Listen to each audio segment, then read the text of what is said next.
Turaje hangane. None ahita kinzanira na bakimara gukora batangiye. Aziraga bari abasore bafite.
Urakoze data wa twese udukunda uri mu ijuru turababaye urabibona ariko imbere yawe no mu biganza byawe harimo ibihumbi byinshi tweretse abana batoya kugira ngo bagendere kandi bakomeze, tweretse umuryango uteraniye aha ngaha kugira ngo uhe amaso ahumuke.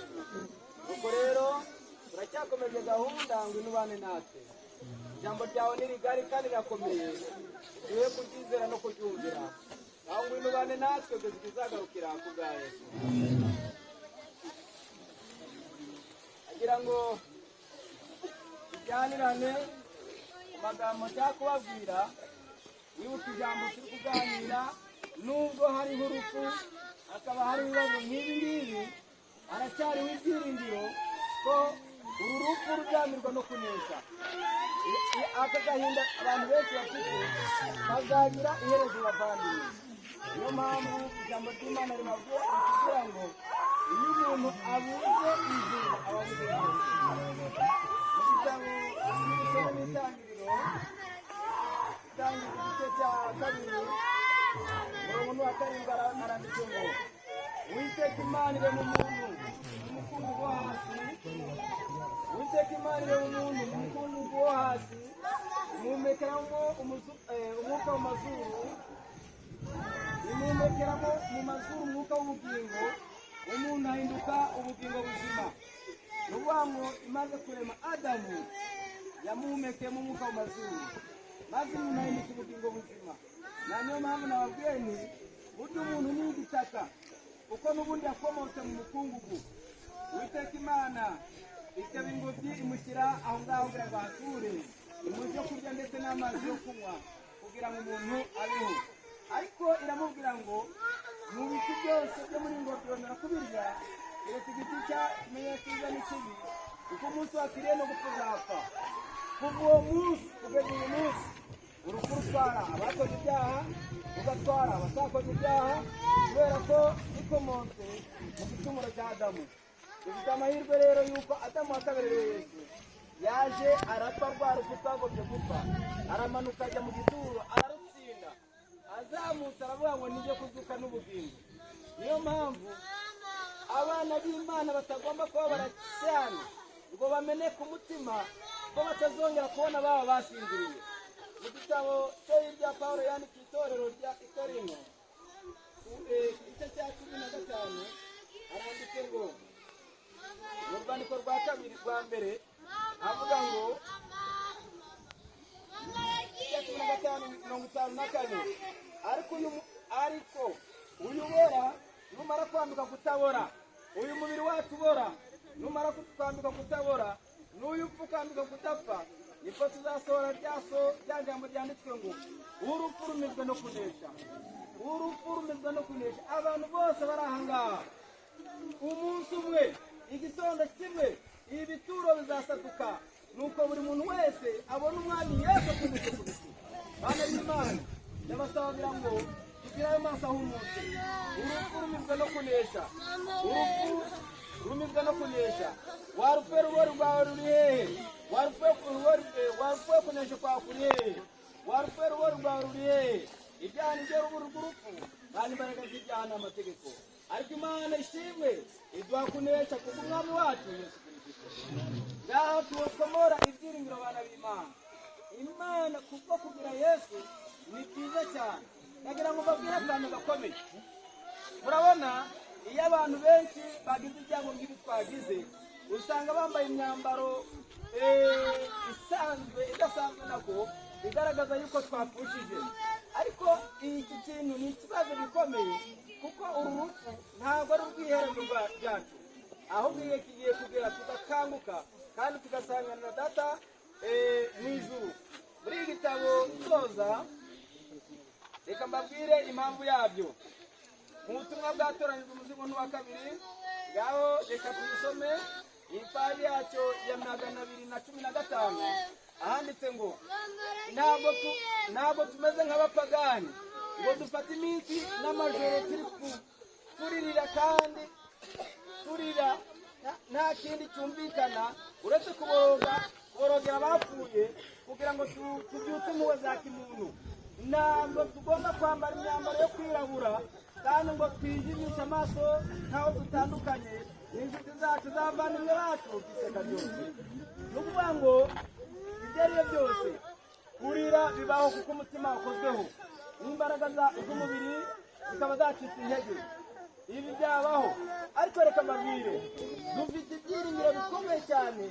Isezerano ry'uyu mubyeyi, isezerano yagiranye nawe n'Imana ku masaha ye aheruka, Imana ibifite mu biganza. Rero abavandimwe be, reka mbabwire ngo nimube maso kandi musenge. Noneho twizere yuko uwo dutandukanye nawe uzamubona ku munsi w'umuzuko. Ntabwo tugomba kwambara imyambaro yo kwirabura kandi ngo twijimishe amaso nk'aho dutandukanye n'inshuti zacu n'abavandimwe bacu n'iteka ryose. Yohana yaravuze ati, aho niho kwihangana kwabera kuri bityo n'amategeko y'Imana kandi bafite guhamya kwa Yesu. Nuko numva ijwi rivugira mu ijuru riti, andika uti, uhereye none hahirwa abapfa bapfiriye mu mwami wacu. Umwuka nawe aravuga ati, yeee, ngo barawutumye hafi yabo, kuko imirimo yabo ibajyanye ibakurikiye. Ni ukuvuga ngo ibyo bakoze, ibyo yakoze biramuherekeje. Rero twebwe dusigaye ngaho dukomere kandi dukomereshe abavandimwe bacu tubwirana aya magambo. Hahirwa abapfapfiriye hehe? Mu mwami Yesu. Kandi hirya y'ibi hari ibyiringiro. Mu gitondo nibuka amagambo abasoma igitabo cy'intambara ikomeye, ubwo abana b'Imana bapfaga ngo bagaye bajya mu bituro n'abagiye mu byumba byo kuraramo, kuko bari bafite ibyiringiro yuko mu gitondo bari buzuke. Rero bana b'Imana, ngaho twigera Imana, Yesu adufashe kandi azatujyana mu ijuru mu izina rya Yesu.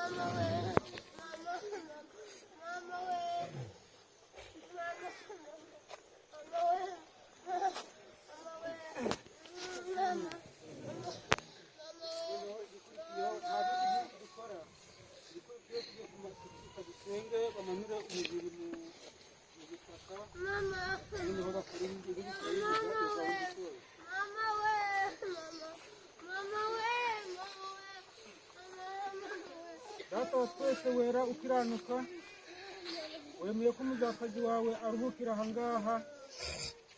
Amaso yacu arabibonye, ibitubera icyigisho gikomeye buri wese ajya gutegura ubuzima bwe, kugira ngo yaba bubaye bugufi n'abakamanuka mu gituro bube bwejejwe, kandi bazasanga duhagaze tugahurira mu bwami bwawe. Ni gahunda ikomeze mu biganza byawe, uyobore intambwe ku ntambwe bwawe.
Zagaruka nubazaza gusaza abagenzi bose bahemye bazakira umukiza nazakima.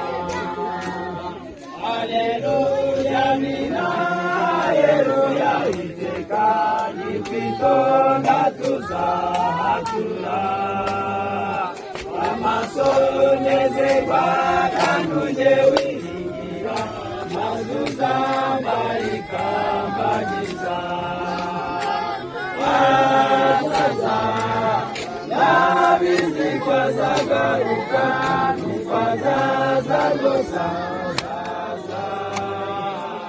abagenzi bose baremera zakira umukiza nazakwiga.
Mwiteguye nambaye gukiranuka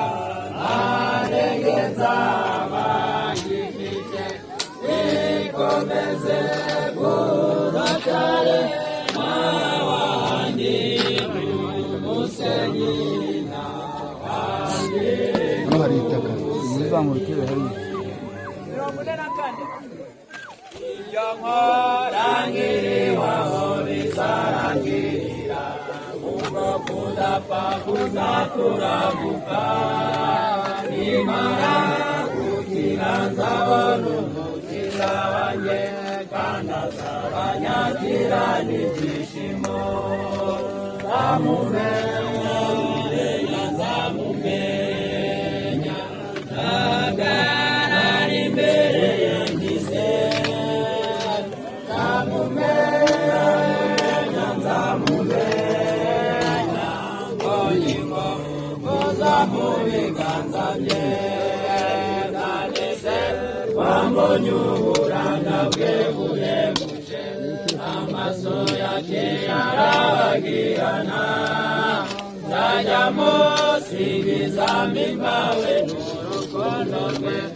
ukomere imitima noneho ugusoza iyi gahunda n'umudafatari w'abaragashenge nasoza gahunda yo gusenga ijambo riraba ibyo umukuru w'umuryango atugezeho indi gahunda ikurikira.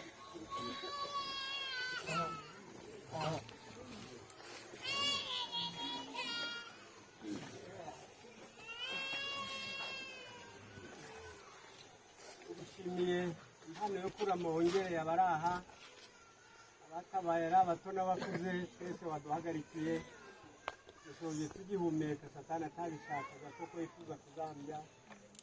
Tugiriye neza cyane, izina ryawe rihimbazwe. Uwo ducumura uratwihanganira, twihanganire kandi ukomeze tubane. Abatabaye berekera mu birere bitandukanye, ubabere umuyobozi, twumva hirya no hino nta gikuba cyacitse, duhimbaza izina ryawe. Ukomeze utubere umuhumuriza kandi dukumbuze dukumbura ibi bitazabonekamo amarira. Twizeye ko twumvise rero bifite umumaro birenze ibyo tugusabye, byazatuma tukubona ugarutse, tutanyuraniye nawe kandi bikadukomeza. Amen.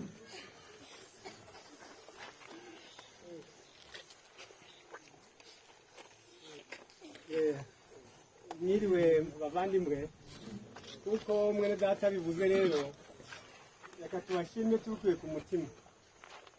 Umuryango wa Ngirwa mu by'ukuri uranezerewe mu mwanya nk'uyu kuko gize ingorane akabura umubwira ngo komera ingorane zakwikuba, ariko uyu munsi inteko iri aha ngaha nawe yo mukomeza. Twagiye ahantu reka mbibabwire gato i Kanombe, uwayoboraga aratubwira ati ariko nubwo abantu bari kurira nimwubura amaso murebe ari haruguru, yashaka kutwereka ko akaga karaka twenyine ahubwo ko tugasangiye n'abandi. Rero bija bibabaza ariko bikaba ngo bumwe. Muryango mwiza mwatabaye muturuka hirya no hino, torero ry'Imana naryo kwisi yose ari ababonetse hano ari abatanze inkunga, mwese Imana ibahumugisha. Nukuri rero nagiraga ngo wenda irindi jambo twagombye kurivuga tugeze hari aho dukarabira hariya twaringira ngo muri sale, ariko hari icyo natekereje mbona gikwiriye. Hari igihe abantu bava hano abantu bagatatana. Reka mbabwire ngo turongera tuganire hari haruguru ko mu kubashima cyane mu byitange mwagize, babwire ngo nta kiriyo kizabaho, tuzahanagurwa mbere tugeze mu ijuru. Abasura bazasura ingo babagumanye nk'uko n'abandi bagiye bitanga bazabishobora.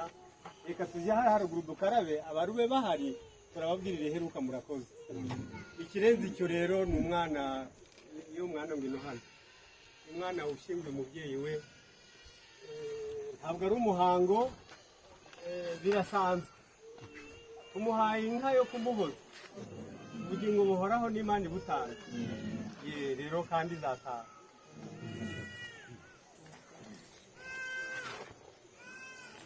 Aho muzamukira abantu tujye gukara